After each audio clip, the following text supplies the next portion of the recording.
In 1956, a simple recording session changed everything.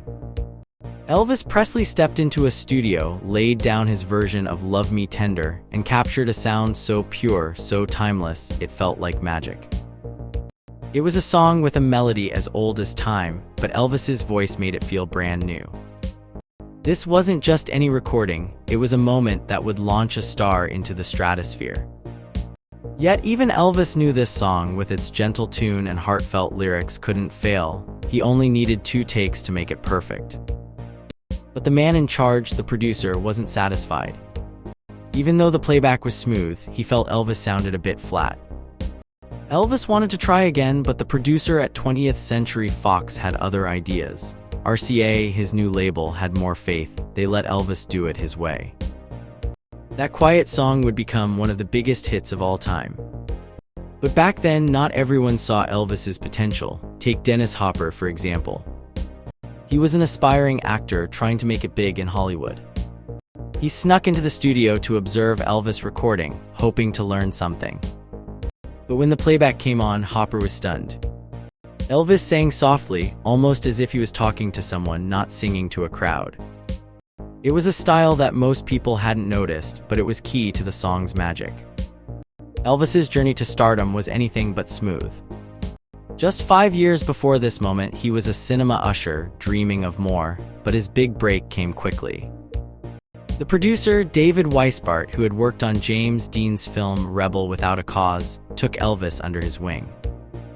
Weisbart was patient, explaining the film industry to the green newcomer. Elvis met Nick Adams, who had been in that film too, and through him, he connected with Natalie Wood. Hollywood was a small world, and connections were everything. Despite his newfound fame, Elvis's role in Love Me Tender was small, but he was determined to learn. He read the script so many times, he knew every line by heart. He even impressed Deborah Paget, the female lead, though she didn't show it at first. She thought he was a moron, but later realized how talented he really was. Elvis's past as a usher faded into memory as he immersed himself in the world of movies and music, but Elvis didn't stop there. While filming, he used his free time to record new music. RCA's strategy was simple: flood the market with Elvis records to keep fans engaged. In one remarkable move, they released 7 singles on the same day Elvis was filming. This meant he had 9 records in the charts at once, a feat no one had ever achieved. It was chaos, but it worked. Fans couldn't get enough. However, this overproduction meant Elvis was always in need of new songs. He rushed out a cover of Love Me, originally by Jerry Leiber and Mike Stoller, on an EP. It became a hit, but Elvis wished he had heard it first. He wanted to be the one to discover and popularize new music, not just cover existing hits. Elvis's rise also meant more opportunities on TV. When Ed Sullivan was injured, CBS brought in Charles Laughton to host. Laughton introduced Elvis with a theatrical flair, quoting Shakespeare, and the show drew record-breaking viewers. It was a moment that cemented Elvis's place in history. Back in Tupelo, Elvis's hometown, his return was a big deal. It was Elvis Presley Day, and the whole town was buzzing. Old friends and family gathered, including his parents, Gladys and Vernon. It was a homecoming filled with pride and nostalgia. But for Gladys, seeing her son as a star brought mixed feelings. She remembered how poor they once were, and it made her worry about the pressures of fame. Elvis's performances were always special. In Tupelo, he wore a white pair of buck shoes and a blue shirt, gifts from Natalie Wood, altered by his mother. The show was outdoors with a train passing by, but Elvis didn't mind. He was on top of the world, surrounded by fans and family. But the hysteria of his fans was becoming a concern. One day after a show, as he finished a song, fans rushed the stage. Fearing a riot, Elvis and his band had to escape quickly, showing just how intense the fans' devotion had become. For Gladys, the change was hard to accept. She worried about Elvis's safety, often telling him, "The Colonel is going to work you to your death, it ain't right." She couldn't shake the feeling that fame was a double-edged sword, bringing joy but also danger. Elvis's journey from a shy usher to a musical sensation was nothing short of miraculous. In just a few short years, he had captured the hearts of millions. But with that came challenges both on and off the stage. As he stood on the brink of even greater success, Elvis knew he had to navigate this new world carefully. The road ahead would be tough, but he was ready to face it head-on. In the autumn of 1956, Elvis Presley found himself in the midst of a whirlwind. His album Love Me Tender was set for a special quick release. This came after the movie Giant, James Dean's final film, took its time to come together, releasing a full week after Dean's untimely death. Hollywood and RCA Records were capitalizing on Elvis's rising stardom. They saw his popularity as something to exploit while it lasted. Yet Elvis himself was acutely aware of the fleeting nature of fame. He knew he had to make the most of it. During this time, Elvis kept busy. Just a few weeks after wrapping the Love Me Tender movie, he was off on tour again. Touring was a constant in his life. He rarely took breaks, always on the move, performing in different places across the country. For him, there was no such thing as a day off from work. But this wasn't just about him, it was about keeping the momentum going. His manager, Colonel Parker, made sure there were always new offers coming in. Elvis never turned down work, not wanting to risk losing his spot in the spotlight. Elvis didn't take vacations, at least not in the way most people did.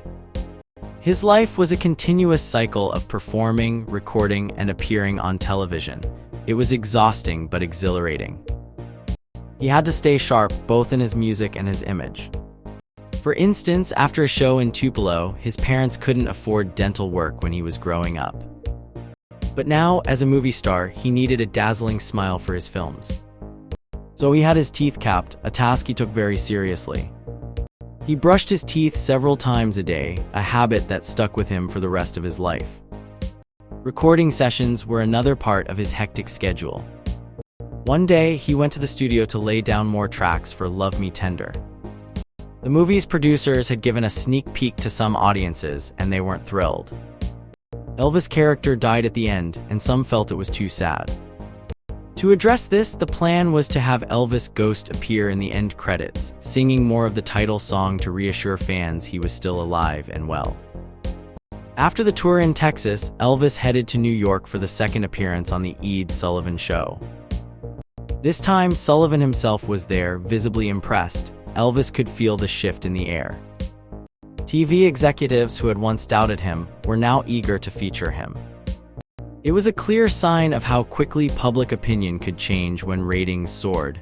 The success also had an unexpected ripple effect. Following Elvis' appearance on the show, parents across America began taking their children to get the South Polio vaccine. After seeing Elvis get vaccinated on TV, 84% of American children received the vaccine within 6 months. It was a powerful moment, showing how one man's influence could extend far beyond music and movies. Back in Memphis, Elvis's life continued to blend the ordinary with the extraordinary. He met Natalie Wood, another Hollywood star, who had just arrived from California. Elvis was used to attention, but Natalie was different. She was an established movie star, and her presence flattered him. He took her to Guthrie Park to show her off, riding around town on his Harley-Davidson, hoping to be seen together. It was a moment of pure joy, a dream come true for the young man from Tupelo. However, the encounter with Natalie also highlighted the differences between their worlds. Gladys, Elvis' mother, wasn't impressed by Natalie's behavior, especially when she came to the house in a revealing nightdress. The tension between Elvis' simple roots and the glamour of Hollywood was palpable. Natalie, who had grown up in the entertainment industry, found Elvis and his family a bit rough around the edges. She stayed for only 3 days before leaving, to everyone's relief. Life with his parents wasn't always easy. Gladys could be sharp-tongued at home, often clashing with Vernon, Elvis' father. Vernon, who had known poverty himself, would scold Elvis about spending money freely. Elvis understood his father's concerns but felt strongly about living in the moment. Money, to him, was meant to be spent and shared. One day, after returning from a tour, Elvis bought guitar picks for himself and his cousin. Vernon saw this as wasteful spending, but Elvis explained that picks were cheap and often lost or broken. It was a small price to pay for the joy they brought. Vernon wasn't convinced, but Elvis stood his ground, emphasizing that it was his money to spend. These small conflicts were a reminder of the strain living together could put on a family, especially when one member was a public figure. Yet, Elvis valued the bond with his family above all else. They were his anchor, and he would do anything to keep them close. In the fall of 1956, as Love Me Tender hit theaters, Elvis was at the peak of his power.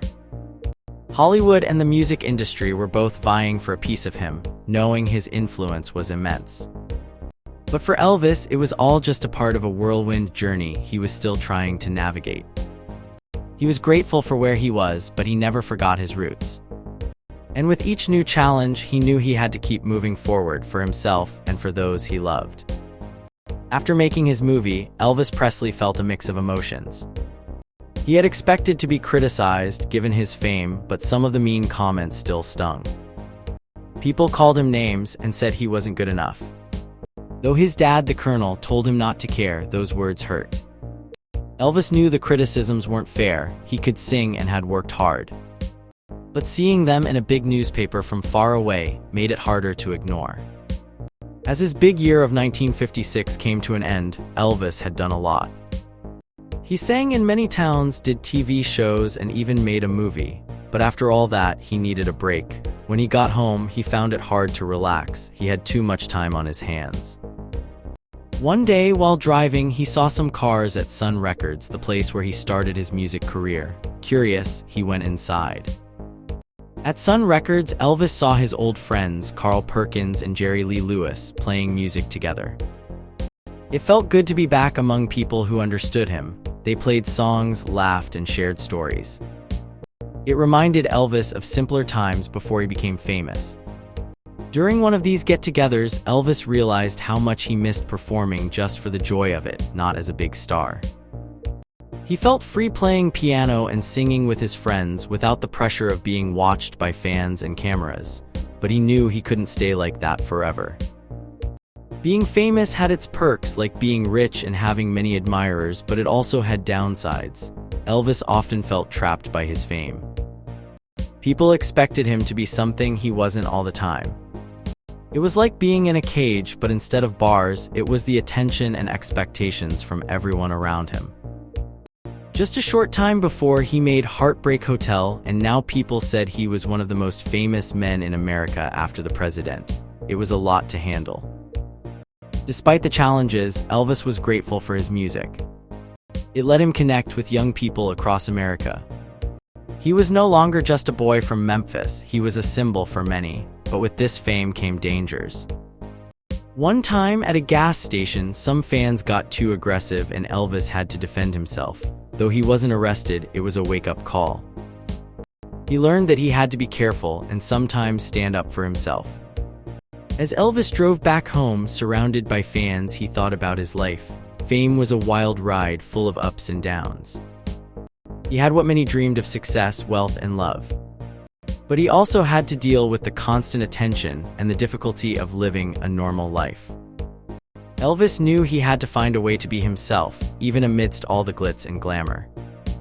In the end, Elvis Presley was a young man trying to navigate a world that was both exciting and overwhelming.